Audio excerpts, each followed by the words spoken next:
ನೀವು ಕೆಲವು ಹ್ಯಾಬಿಟ್ ಗಳನ್ನ ಕ್ರಿಯೇಟ್ ಮಾಡ್ಕೋಬೇಕು. ಏನೇನು ಹ್ಯಾಬಿಟ್ಸ್ಗಳು? ಈ ಹ್ಯಾಬಿಟ್ಸ್ ಗಳಿಂದ ಏನಾಗುತ್ತೆ, ನಮ್ಮಲ್ಲಿ ಆಟೋಮೆಟಿಕಲಿ ಒಂದು ಡಿಸಿಪ್ಲಿನ್ ಬಿಹೇವಿಯರ್ ಜನರೇಟ್ ಆಗ್ತಾ ಹೋಗುತ್ತೆ. ಕಾಲೇಜಲ್ಲಿ ಬಿಡ್ಲಿ 7 ಗಂಟೆಗೆ ಎದ್ದೇಳಿ, ನಿಮಗೆ ಇಷ್ಟವಾಗಿರೋ ಎಕ್ಸರ್ಸೈಸ್ ಅನ್ನ, ಯೋಗ ಅಥವಾ ಜಿಮ್ ನ 30 ನಿಮಿಷ ಮಾಡಿದ್ರು ಸಾಕು. ನಿಮಗೆ ಇಂಟ್ರೆಸ್ಟ್ ಇತ್ತು ಅಂದ್ರೆ ಅಟ್ಲೀಸ್ಟ್ 1 ಅವರ್ ಆದ್ರೂ ಮಾಡಿ, ಇಲ್ಲ ಮಿನಿಮಮ್ 30 ಮಿನಿಟ್ಸ್ ವರೆಗೂ ಇಟ್ಕೊಳ್ಳಿ. ನೀವು ನೆಕ್ಸ್ಟ್ ಕಾಲೇಜಿಗೆ ಹೋಗೋಕೆ ಮುಂಚೆ ಏನಾದ್ರು ಆಕ್ಟಿವಿಟೀಸ್ ಮಾಡಕ್ ಮುಂಚೆ ಒಳ್ಳೆ 10 ಮಿನಿಟ್ಸ್ ಮೆಡಿಟೇಷನ್ ಮಾಡಿ. ಅದಾದ್ಮೇಲೆ ನೀವು ಕಾಲೇಜಿಗೆ ಹೋದಾಗ ಯಾವ್ದೋ ಒಂದು ಟಾಸ್ಕ್ ಮಾಡುವಾಗ ಅವತ್ತಿನ ಲಿಸ್ಟ್ ಗಳನ್ನ ಕ್ರಿಯೇಟ್ ಮಾಡ್ಕೊಳ್ಳಿ.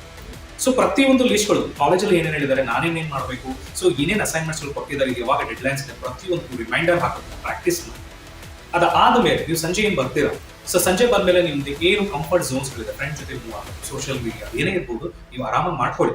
ಅದು ನಾನು ಈ ಇಯರ್ ಅಲ್ಲಿ ಇಷ್ಟು ಮಾರ್ಕ್ಸ್ ಅನ್ನ ತಗೋಬೇಕು, ಈ ತರ ನನ್ನ ಲೈಫಲ್ಲಿ ಬದುಕಬೇಕು ಅನ್ನೋದನ್ನ ನೀವು ಮನಸ್ಸಲ್ಲಿ ಬಾಯ್ಪಾಠ ತರ ಮಾಡಬೇಕು.